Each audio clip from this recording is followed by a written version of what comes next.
Good afternoon, everyone. I'm Professor Elizabeth Gammy, and I'm head of the Aberdeen Business School at the Robert Gordon University. And I'm also chair of the local Grampian ICAS area committee.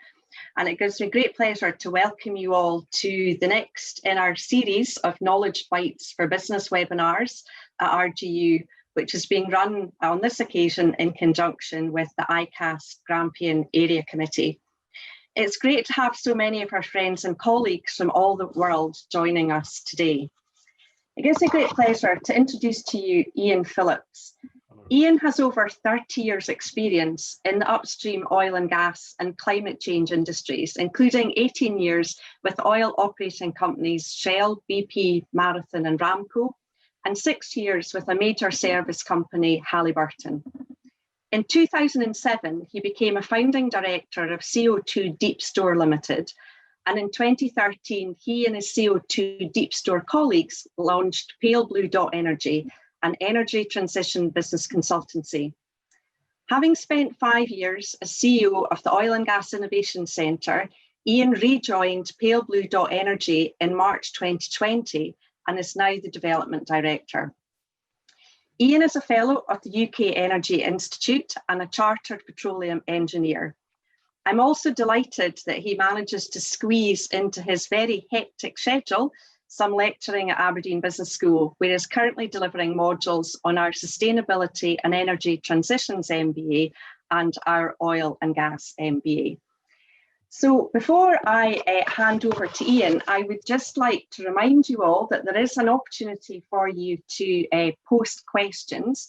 And if you could use the question and answer function at the bottom of your screen, then once Ian has finished his presentation, then I will pose some of these questions on your behalf.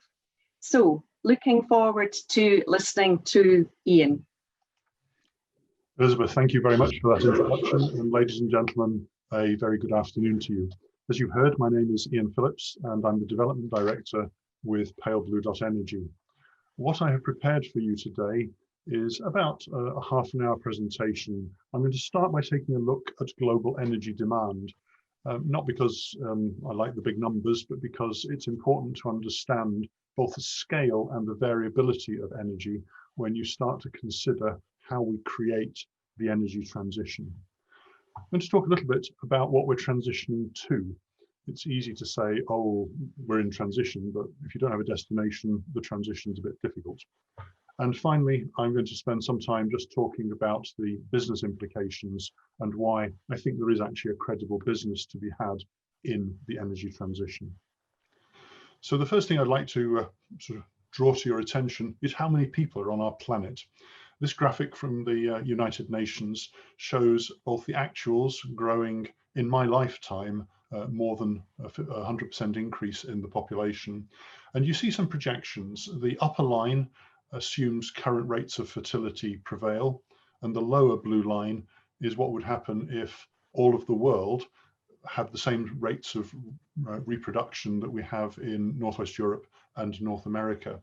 And what you see is that even these two forecasts give us a huge range of people on the planet by 2050. The issue with all of these people is shown on this next graphic, which is that energy demand continues to climb relentlessly. Although there was a bit of a dip with the economic downturn in 2008, 2009, what you see is a continual between 3 and 5% growth in energy demand each year. And that's as all of those people also get wealthier and they want things like TVs, fridges, and air conditioning. The other thing I'd like to draw your attention to on this graphic is the distribution. So the green is the energy supplied by oil, red is natural gas, and grey is coal. So globally, well over 80% of all of our energy today comes from a hydrocarbon source. Things like renewables, which I have no doubt will be very, very much more significant in the future, are still providing less than 5% of the energy in the world. Most of the growth in both the population and therefore the energy demand will not be in Northwest Europe and North America, which is where most of the current consumption is happening. These projections are in millions of tons of oil equivalent, and they suggest that particularly places like China and India, the Middle East, Africa and South America will all constitute huge growth in energy demand. Now, as most of this is delivered by hydrocarbon, we're seeing the evidence in the atmosphere. This graph shows the carbon dioxide concentration over the last 60 years. It's plotted, or sorry, it's recorded at the Mauna Loa Observatory, which is on top of an extinct volcano in Hawaii. The reason that it's so significant is there is no really big industry in Hawaii. So this is a pretty good reflection of the average CO2 content across the globe. What you see is the black line is the rolling annual average, and you see the October figure, about 411 parts per million. The red line is the monthly data, and you get the sort of sawtooth effect, because in winter, when the northern hemisphere gets cold and we burn a lot of hydrocarbons to keep ourselves warm, the CO2 levels go up. And then as spring comes and nature obligingly starts to soak up some of the atmosphere, the concentrations go down. But this is a pretty inexorable rise in the carbon dioxide concentrations. What this has had is a devastating effect on the temperature, the average temperature around the planet. This graph shows the change relative to a 1960 to 1970 baseline. So what you see is in the preceding 100 years, it was quite a bit cooler than that baseline. And more recently, it's been significantly warmer. In fact, 18 of the 19 warmest years on record have all occurred since 2001. And the 5 warmest years have occurred in the last 6 years. So I don't think there's much debate, but that we are causing a significant change in the average temperature on the planet. These CO2 emissions come from a wide variety of sources. What you see here is a graphic most helpfully provided by a brilliant website called thevisualcapitalist.com, which shows that nearly 3/4 of our CO2 emissions come directly from energy. So that is the burning of hydrocarbons. Other sources include industrial processes, waste, where, for example, food decays in a landfill and produces methane, and agriculture, forestry, and land use, which includes things like crop burning and deforestation. So the main message from this slide is that there is an awful lot of CO2 being emitted from an awful lot of sources. And when we casually talk about reaching net zero, that means that we have pretty much eliminated all of these, not just the odd bit here and there, but all of these are affected. Another interesting way of looking at the world is by who emits it. And you see that the dominant emitters are China, the US, India, and Russia. And if you think about China and India in particular, that's where a huge amount of the products that we use every day come from. So if you a little bit tongue-in-cheek, you might say we've outsourced all of the emissions. But of course, emissions don't recognize international borders. The fact that they're emitted in China is irrelevant. They're affecting the planet. This rather complicated graphic shows where the energy we get over on the left ends up being used. So you see that oil, a large part of it ends up in internal combustion engines in cars and trucks. And you can see the other big one is that a lot of coal ends up in power stations generating our electricity. So one general thing to observe here is quite how diverse the energy system is and how dependent it is on hydrocarbons. And as a result, how much is going to have to change if we're going to achieve our net zero ambitions. The text over on the left draws your attention to another interesting feature, which is that actually about 60% of the energy that we produce is wasted. Inefficient internal combustion engines, boilers in houses and so on, mean mostly what we're doing is burning this energy and heating the atmosphere. So in addition to perhaps changing our energy sources, if we could use the energy more efficiently, we would be reducing the requirements considerably. The last 2 slides as I review the global energy picture, one is a rather depressing one.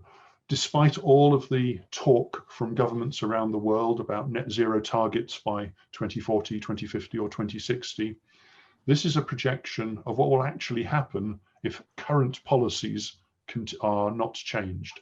And what you see is actually not a lot changes. We will continue to consume a lot of oil, a lot of natural gas, and a lot of coal, and emitting much of that CO2 to atmosphere.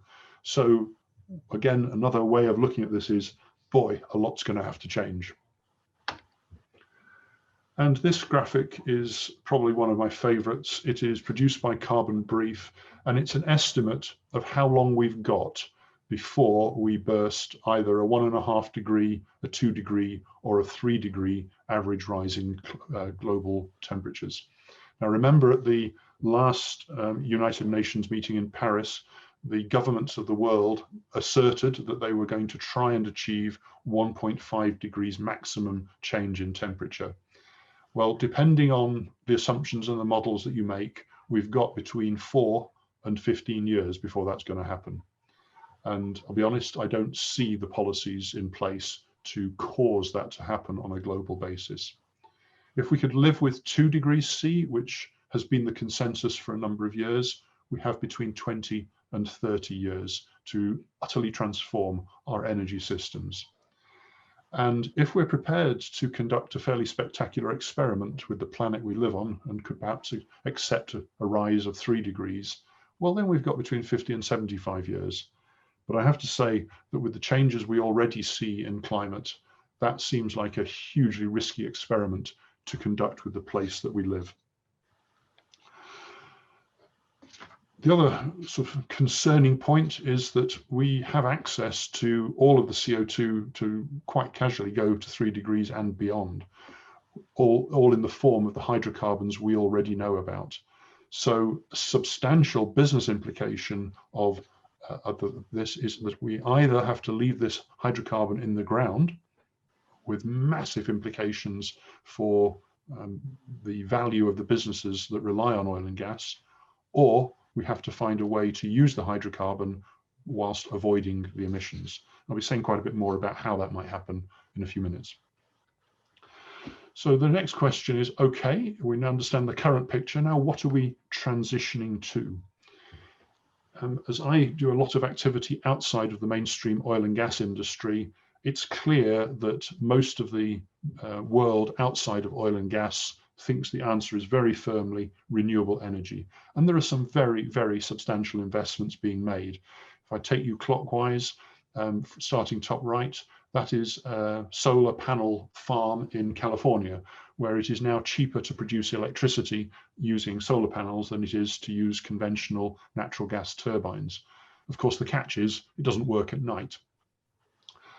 Bottom right is the idea of what you might call an underwater windmill, a turbine to extract energy from the tides.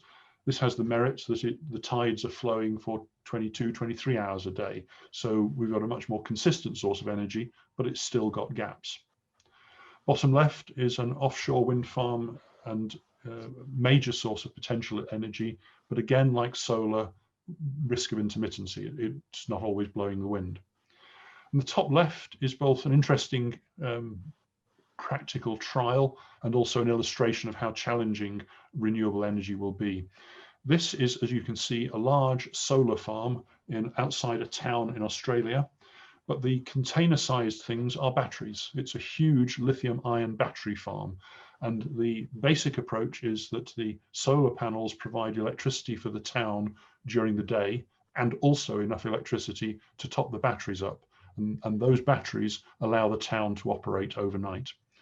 Now, if I tell you that this is for a 30,000 person town, you can see how huge the installation is and how impractical it would be for us to install that sort of facility in a typical big city. We're also seeing changes beginning to happen in the way we live our lives. So electric cars are increasingly common, and the UK government has decided that by 2030, this is all that will be available. Top right is a picture of an Airbus aeroplane, which is entirely electric. It carries batteries on board, it can fly. Of course, it's not going to take 350 people to New York, and I think that long haul air travel remains a substantial challenge. Bottom right is a hydrogen-fueled truck. So you store the hydrogen in high-pressure fuel tanks, use a fuel cell to convert the hydrogen to electricity, and the truck actually drives on electricity. Same principle applies in the hydrogen-fueled train in the center. And another school of thought says, well, actually, we don't need the hydrogen, and that's a Tesla truck, bottom left. Elon Musk thinks that we can have battery-powered trucks in the future. My general point here is we have the technologies to enable us to use energy in a very different way. But this slide really sums up some of the implications of my earlier slides on the amount of energy we consume. So global energy consumption is huge.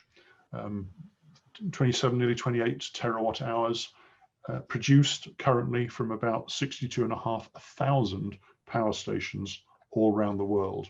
And to give you a sense of scale, the Drax power station in Yorkshire is Europe's largest biomass power station, used to be burning coal, and it's about just short of 4,000 megawatts. So you can see lots and lots of these required to deliver electricity at the moment. Pembroke Power Station in South Wales uses natural gas. You can see quite a big installation there, 2,000 megawatts. And right now, the biggest wind farm in the world is about 1,500 megawatts. So whilst we're making inroads onto existing power supply, we've a huge distance to go. One other very substantial challenge with the energy system as we know it is the variability of it. On this graph, the blue line is the seasonal swing in the electricity supply, and what you see actually is the day-to-day ups and downs between daytime and evening. But the seasonal swing, as you can see, is probably in the order of 20 or 25% of electricity. In contrast, the orange lines are gas. And the gap between the lowest consumption in summer and the highest consumption in winter is a spectacular 700%. So that 143.4 gigawatt peak was what happened when the beast from the east came in a couple of years ago. It got very cold, lots of people turned on their central heating, but the system was resilient enough to cope with that. And my point is that whatever we replace gas and oil and coal with has to be able to deliver this sort of real world variability, which implies either the ability to produce the energy instantly or the ability to store long term, which with hydrogen and with electricity is quite a considerable challenge. So against that backdrop of huge energy and huge variability, which we kind of take for granted, what are the business implications? So the first and perhaps obvious thing to say is that to reduce our emissions is going to cost money. There's an awful lot of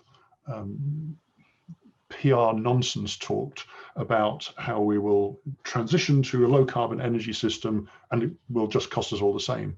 If you're going to process the hydrocarbons or you're going to generate a different way, it's going to cost more. And certainly the early projects, whether it's bottom right, a facility for producing hydrogen from natural gas, or bottom left, a huge wind farm, there are high capital costs.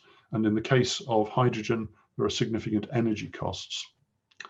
And for the first projects, the competition is generally from either other businesses who are not trying to decarbonize, and frequently those are in other countries. So we have economic competition, which at the moment is against the do nothing scenario. I think that will change over time, but that is the reality that early projects face.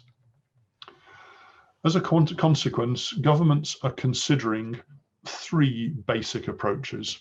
One, which is not really taken off anywhere, is to impose technical regulations. So governments could just say, you're no longer allowed to emit that CO2. That's how we handle a lot of other pollutants. So it could work, but it would require all of the world to agree to do all of this. Another solution is to tax the CO2 emissions, making it expensive to emit CO2, and as a result, pushing the market to find solutions. In the near term, what certainly the UK, the European, the North American governments have chosen to do is provide subsidies in one way or another to enable or to incentivize CO2 emissions to be reduced. In the UK specifically, the government is adopting or taking an approach which is a mixture of grant schemes to support the building of the facilities and an ongoing operating cost support, which I'll describe in a few minutes. The operating support comes through the concept of a contract for difference, which is well established and has been used effectively to drive down the cost in the wind market. So if you look at the graphic bottom left, the government enters into a contract with the developer and guarantees a strike price, which might, in the case of electricity, be £1 per megawatt hour. In the case of hydrogen, it might be also per megawatt hour. In the case of carbon capture and storage, it might be per ton of CO2 stored. Essentially, the government guarantees that price and then relates the subsidy to some sort of market price. In the case of the electricity market, it was the prevailing price for electricity, and the government topped up the actual price received to the strike price. And on the occasions when the actual price exceeded the strike price, and the company that was receiving the subsidy was actually able to sell their electricity for more than the strike price, then they had to give the excess back to the government.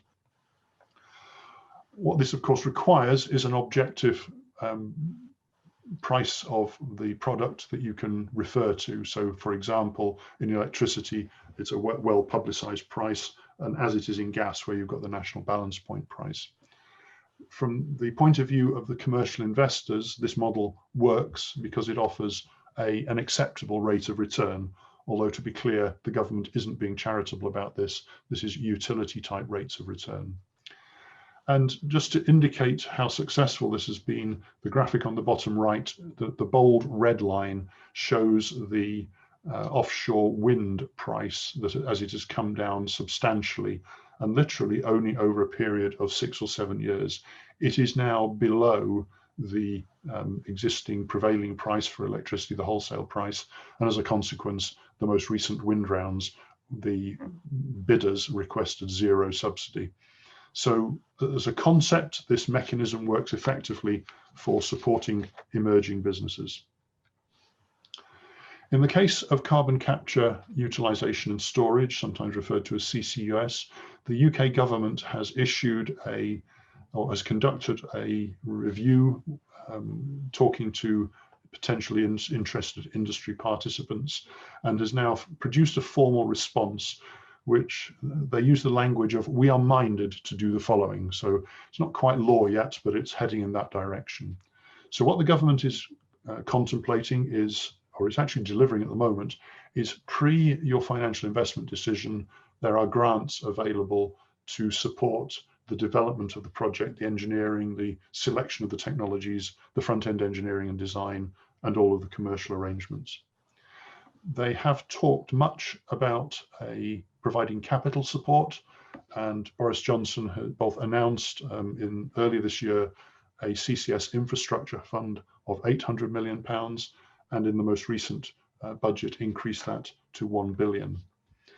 So that helps with the capital cost, and then they are seriously now discussing the idea of a contract for difference, where those who are providing the storage service will have a strike price agreed, and the reference price will probably be the European Union's emissions trading scheme price, or some potential future UK equivalent of that, and the government will top up to your strike price as the reference price moves around.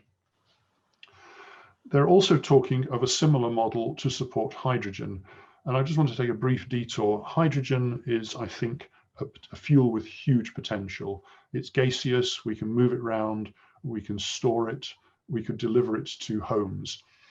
Blue hydrogen means the version of hydrogen where it's produced from natural gas. So you're using a steam reformer and you're then transporting the hydrogen to market, and there is zero emissions at the point of use, but it's only helpful if you take the CO2 away to store. Long term, I think the hydrogen is likely to be generated from wind power, so referred to as green hydrogen. You use electrolysis of water, you transport the hydrogen, and again, you have zero emissions at the point of use. The government is again providing pre-FID support in the form of grants to help companies to develop this technology. They are considering, but have not yet formally announced, capital support for the construction, and they're contemplating a contract for difference. This is not quite as mature as it is in CCS, but the reference price will likely be the natural gas price. A strike price will be agreed for the service of decarbonisation. And for the early projects, it's likely that the hydrogen will arrive at the individual customer at the same price as the prevailing price for natural gas. Ultimately, as I've indicated, carbon is embedded in absolutely everything that we do. And right now, CO2 is admitted to the atmosphere essentially for free. So my view is that the ultimate solution would be some way of making carbon emissions expensive. If this happened, then at large scale, as industrial plants, it would incentivize decarbonisation. And at a small scale, it would encourage people to do things differently, to turn their heating down, to consider whether flying halfway around the planet for a holiday is really the best thing to do, maybe considering whether trucking food in from all four corners of the world is appropriate. Right now, the solution is a mix of regional carbon trading schemes. This map shows the countries of the world that have got some sort of scheme. It varies quite considerably. In the US, it's by individual state, but it is at least attempting to put a price on carbon. The problem we have at the moment is that the price is very low. It's not really incentivizing changing from high carbon to low carbon activity. So the ideal solution, which I have to say is a bit of a pipe dream, is that we'd have a global carbon price, which would provide a clear incentive to everybody to decarbonize. It would drive the markets to do everything practical. But for it to happen, it requires 195 countries to agree, which I'll be honest, I think is a bit of a challenge. So, ladies and gentlemen, that concludes my review about how we might make the energy transition work. It's clearly work in progress. I hope you found it interesting, and I look forward to the discussion, which I hope will come in a few moments. So with that, I'll hand back to Elizabeth. Thank you very much, Ian. Can I just remind all the participants, actually, if you've got any questions, can you please post them into the Q&A function at the bottom of your screen. I'm going to kick off actually with a question, and appreciate that you talked about small scale and personal decisions, but how realistic do you think it is, Ian, that people will make the sort of changes to their personal lifestyle that your last slide suggests? And I'm kind of thinking there, the not holidaying abroad, etc. So an interesting observation is that most of the emissions that we have on the planet relate to about 1 billion of the nearly 8 billion people who live there. The vast majority of the people on the planet live in an energy regime which is much, much lower.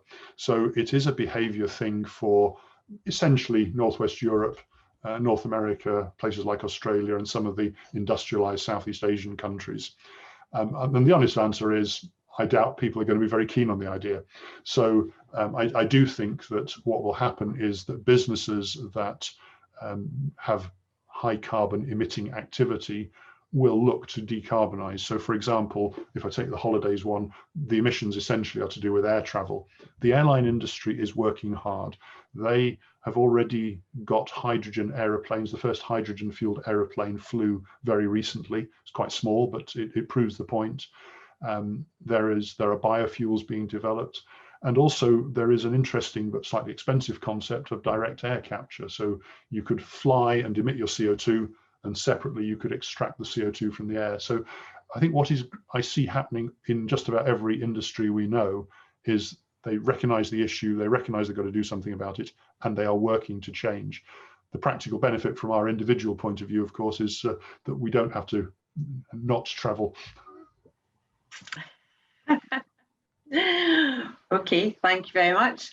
Kind of related to this whole the changing people's behaviour, but people in general tend to struggle with change, and we've kind of all been thrown into forced change through this COVID situation. But what do you feel the biggest people barrier might be to enacting this energy transition?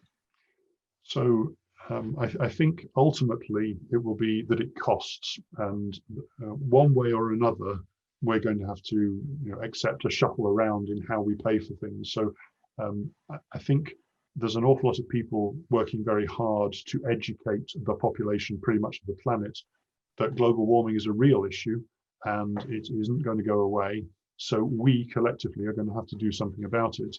Now, if you take the presidential debate in the US, you'll have seen that there are polar opposite views as to what's really happening. Some people still think it's a hoax. It's unusual for hoaxes to be backed up by tens of thousands of peer-reviewed science papers, but some people think it's a hoax. So there is unquestionably a hearts and minds issue here where people have to be persuaded that not only is it a real problem, but actually it's a real problem that needs to affect them. What I think practically will happen is that governments around the world will take gradual steps to change the direction of society. So a good one would be energy costs. Up in the northeast of Scotland, we have some beautiful granite-built houses. As energy-efficient boxes go, they're pretty miserable. But actually, we have to spend some money to insulate them just to enable us to reduce the energy requirements. So it's many, many small things, unfortunately. Science hasn't produced a silver bullet that can sort of magically fix the CO2 problem.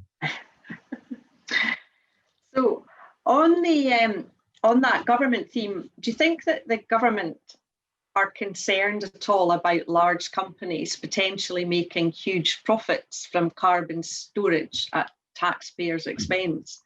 I'm absolutely clear that is a big worry on their mind. I mentioned the concept of a contract for difference. Generally, what the government does is awards those contracts for difference in competitive bidding rounds. So different developers offer their solution and the government takes the lowest cost one. So that's one mechanism by which the government ensures that it's not being stupidly ripped off, if I can put it like that. The other thing is that for the transport and storage aspects of carbon capture, the government, in that paper that I showed, is proposing a regulated asset-based business model, which means that the return on investment is regulated. A good analogy is the electricity transmission system and the gas transmission system are natural monopolies. National Grid runs both of them, but it's only allowed to make the level of, or the rates of return which Ofgem, the independent regulator, allows. And I think that is, considerable assurance to people that big companies are not going to be even in a position to make unreasonable profits. Okay. Costs clearly going to be an issue with all of this moving forward. And one of the questions that's been posed by our delegates is there an energy storage solution that you see as most cost and CO2 effective currently available, or is it being developed? So I think there are two answers to the problem. I mean, broadly, clearly, there is an issue about energy storage. If you think of what we have today, petrol, diesel, jet fuel are actually very conveniently portable stored energy. And then when you burn them, they're released. Storing electricity is very difficult. We have a couple of facilities in the UK where we pump water up the hillside off peak, and then it comes back down the hillside when we need energy quickly.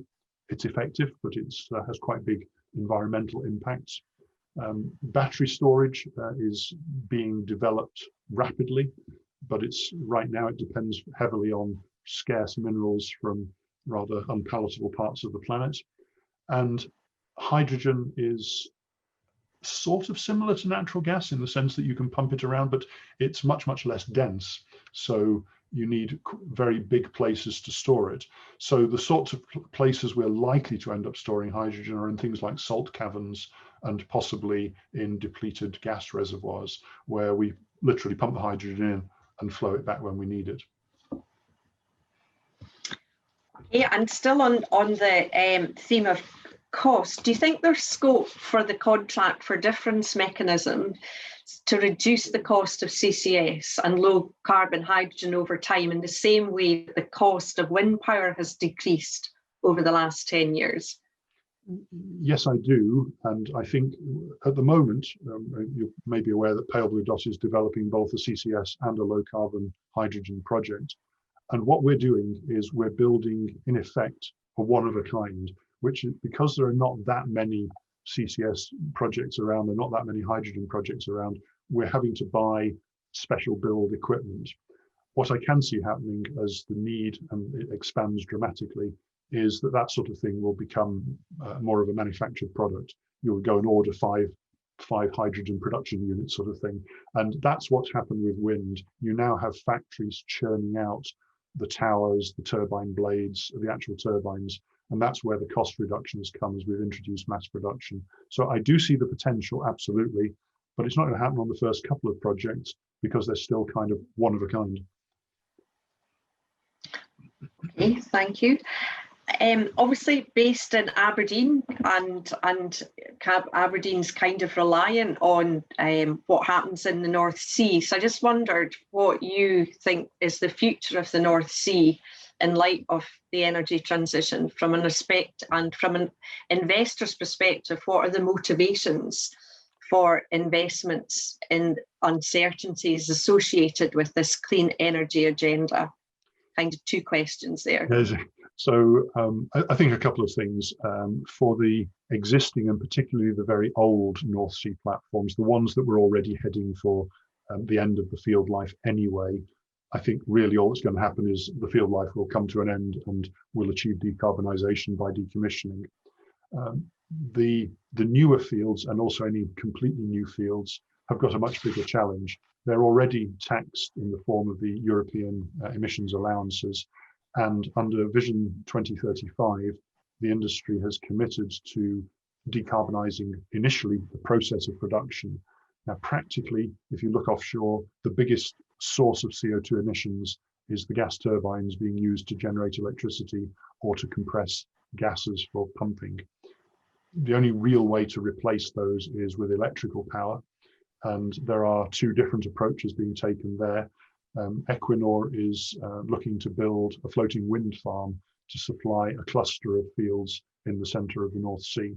So that's one way of doing it, quite expensive, but it's a way of doing it. The other way is to connect to shore and to bring the power from the onshore grid, which is being significantly decarbonised as we add wind. So I think there is significant potential there. The other thing to say is that the reason I mentioned the so-called blue hydrogen that is made from natural gas, I think gas in particular is very amenable to being decarbonised. Technically, we know how to do it. We can do it today. And given that we have this very pressing need to develop or to reduce our carbon emissions, then I think particularly gas has a part to play because we've got it already. So we just have to add the decarbonisation. I saw a wonderful graphic just recently that said, well, to replace our natural gas consumption with green hydrogen being produced from wind energy, we need wind farms covering an area the size of Wales to be built offshore. It's a huge investment and it'll just take time, whereas we can do the blue hydrogen today. Yeah, so sort of one of the things that's coming up is around carbon offsetting and the potential concerns around sort of deforestation as a direct result of offsets. So one of the delegates is saying that in the US, forests may be cleared to grow the new trillion trees promised if it's not regulated properly. I just wondered what you felt about carbon offsetting. So I'm in the place that says everything is helpful. And I do think that programs to plant trees do offer some possibilities. As I illustrated on that graphic of one of the agricultural sources of CO2 emissions is indeed burning of forests to clearing space for agricultural land. And it's down to the quality of the regulation to make sure that somebody doesn't burn down a forest so they can get a tax credit for planting a tree. That would be the height of stupidity.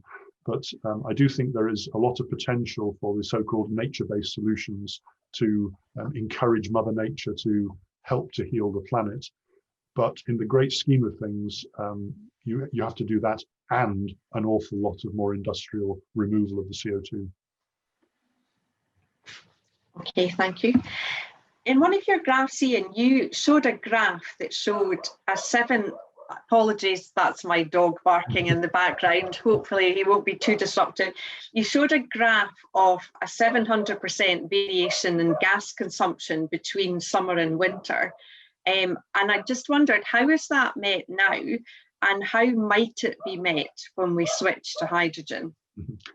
So how it's met now is that there is a lot of flexibility and resilience built into the system. So for example, a lot of gas fields do all their maintenance work in the summer. So they're simply not switched off. So we're not producing the gas. In contrast, they are under considerable contractual pressure to be available through the winter. In addition, we have a significant amount of storage in the form of line packets where we can compress the gas in the pipeline system. We have nearly 8,000 kilometers of the national grid, so that's like a gigantic tank. We also have some gas storage in old gas fields and in salt caverns. And when the beast from the east came in, an unusual contractual feature was kicked in, where National Grid told some of the big industrial consumers that they were being switched off.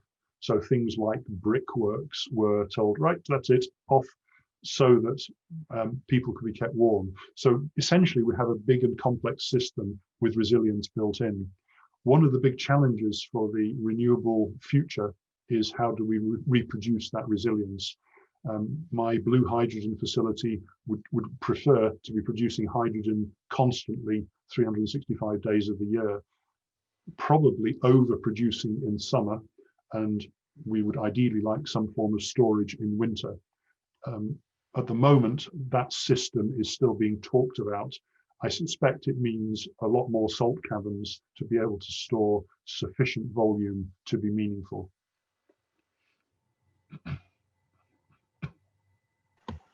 Okay, and if I move on to the skills that are going to be required for this energy transition, what do you think they're going to be, and how do you think that they should be delivered or developed? So one thing to say is certainly most of the engineering and technical skills are the same engineering and technical skills that we apply in the offshore oil and gas industry, in building chemical works and oil refineries and the like. So I think there will be a strong element of refocusing of those skills. There is absolutely a need for significant amount of, I'll call it retraining that goes on, because instead of dealing with well understood oil and gas products, we're now dealing with hydrogen, with carbon dioxide, and they have very, very different properties. So for example, hydrogen burns, but it's not in the visible light spectrum, so you can't actually see the flame. Bit tricky that, and quite a problem if you walk into it. If carbon dioxide leaks from a pipeline, instead of a jet fire, you get like a jet refrigeration. You get ice forming, and if you're stood right beside it, you will literally be frozen to death. So there are very different hazards associated with these new materials. And of course, that means we have to consider them both in the health and safety of the workers on the plants that we're talking about, but also if you've got a pipeline bringing hydrogen to your house and it leaks, we need to know how to deal with it. So there is significant amount of reskilling, but it is more, I would call it awareness raising amongst those with skills already. I can imagine universities talking more about hydrogen and carbon dioxide as we go forward. Okay, and a kind of a similar theme, a lot of the large oil and gas operators have made commitments recently to net zero targets. But how do you think the smaller companies within their supply chains will be able to adapt and ensure that they can continue working with them? It's a good question because it's relatively easy for a big corporation to sort of say, oh, we're going to make these changes, but individually the supply chain are being squeezed by those same big corporations to reduce their costs. I think what will happen, will happen gradually, is that contractual terms will start to change. So supply chain companies will be required to demonstrate that they are reducing their carbon footprints. But I think some of the change will effectively be forced from outside. So when the government says we will no longer permit oil and gas burning vehicles to be on the road or sold from 2030, that means when you go and buy your new van, it won't be driven by diesel, it'll have to be driven by hydrogen or electricity. So I think it will probably be largely by that sort of regulatory action that the carbon emissions of the supply chain are driven out. And essentially it'll affect everybody. So all of the supply chain will have to buy those same non-diesel vehicles, and as a result, everybody's costs, if you like, the playing field will be level, even if the costs have gone up slightly. Okay, thank you. You mentioned that a lot of energy is wasted in your presentation, and I've got a question here around, are energy clusters the future? So I think the word energy cluster has a particular meaning, which I suspect is not quite what the questioner meant. So certainly being more efficient with the use of energy reduces the total energy requirement and therefore reduces the Everest size problem that we're trying to deal with. I do think that, so energy clusters in the sense of, take as an example, increasingly local authorities are requiring new build housing estates to have a district heating system. That is a good cluster and a very effective way of just reducing the carbon footprint, because instead of there being on a 500 house development 500 gas boilers, instead there's a single boiler house and pipe taking heat to all of the properties. It's much more effective, much more efficient. It also makes it much easier to consider alternative energy sources such as ground source heat pumps to be able to heat them. So that sort of clustering makes sense. At an industrial scale, it is the clusters that are currently forming tend to have at their heart the idea of converting natural gas to hydrogen, taking the carbon dioxide away and using the hydrogen as a fuel on multiple sites. So whether it's at Grangemouth or on Teesside or on Humberside, all of those current CCS type projects have got a hydrogen reformer at the heart of it. So we're trying to decarbonize the cluster, and that's an economies of scale thing. So yeah, there is a merit in a cluster from that perspective. Okay, thank you. Clearly, there's a need to accelerate change in this agenda. And one of the questions is, which nations do you think are currently on the front foot with driving the clean energy agenda? And do you think this agenda is currently coming more significantly from governments or from private companies?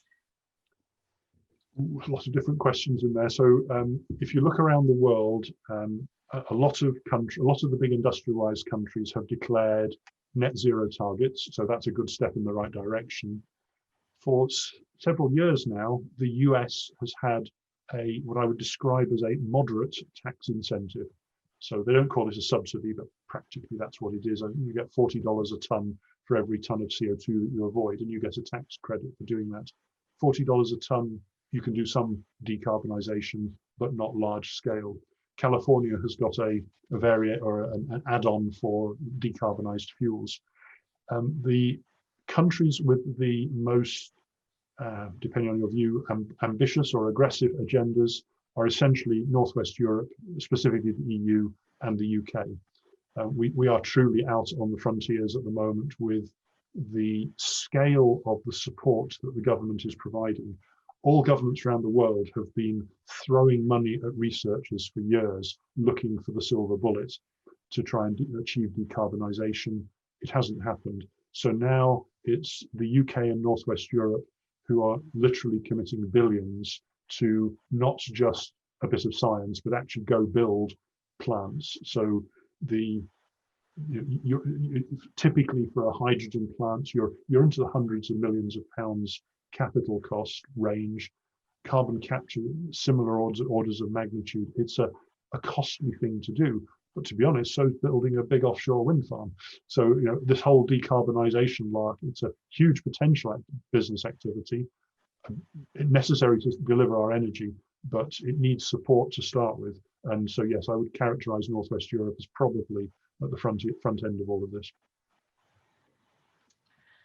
And you'll be glad to know, Ian, one last question, or it's actually two questions. So what is your realistic view of what the world will look like in 2050? And ideally, what would you like the world to look like in 2050? So that's sort of the, what are we transitioning to? By then, remembering that's sort of 30 years in the future, I think it's entirely credible that we will be generating all of the energy that we require from non-carbon emission sources. So whether that's wind or solar or wave, I'm sure there'll be some nuclear in there, there'll be some geothermal in there, but essentially our energy will be non-hydrocarbon. The implication of that is that the existing oil and gas business will be very, very different. I think we'll still need particularly oil because it's a raw material for producing plastics, for producing a lot of the chemicals that we need. But I could certainly see the oil industry being dramatically smaller than it currently is, because it's now producing, in effect, a commodity raw material rather than the entire planet's energy requirements. I also think that the sorts of vehicles that we drive will be probably quite different. So I would imagine there'll be some societal things will happen, like more sharing of vehicles. So do we all need our own independent vehicle? I'm not sure, but that's a way of driving some efficiency. I think our homes will probably be, we'll have done large scale insulation, so we actually just need less energy to stay warm. I think we'll probably still be going on holiday to the other side of the planet. Yeah, I think looking out on this very dull grey day in the northeast of Scotland, I think a bit of sunshine will be a hard one for everyone to give up, actually.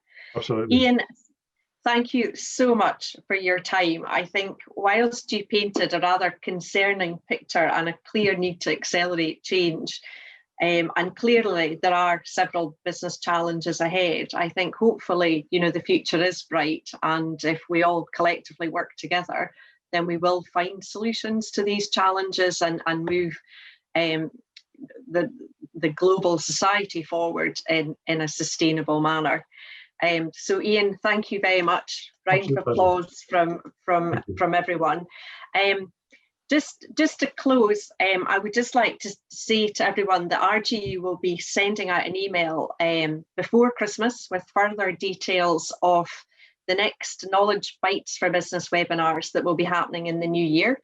And for our ICAS community, please keep an eye on the CA Connect for future ICAS webinars. But in the meantime, I wish you all the best for the festive period, and we look forward to seeing everyone virtually again in the new year, and hopefully slightly later in next year, we hope to meet up in person. So thank you very much again for all your time. I hope you enjoyed the webinar. I personally found it incredibly really informative, and I'd like to thank Ian once again for sharing his incredible wisdom on this topic. So thank you very much, everyone.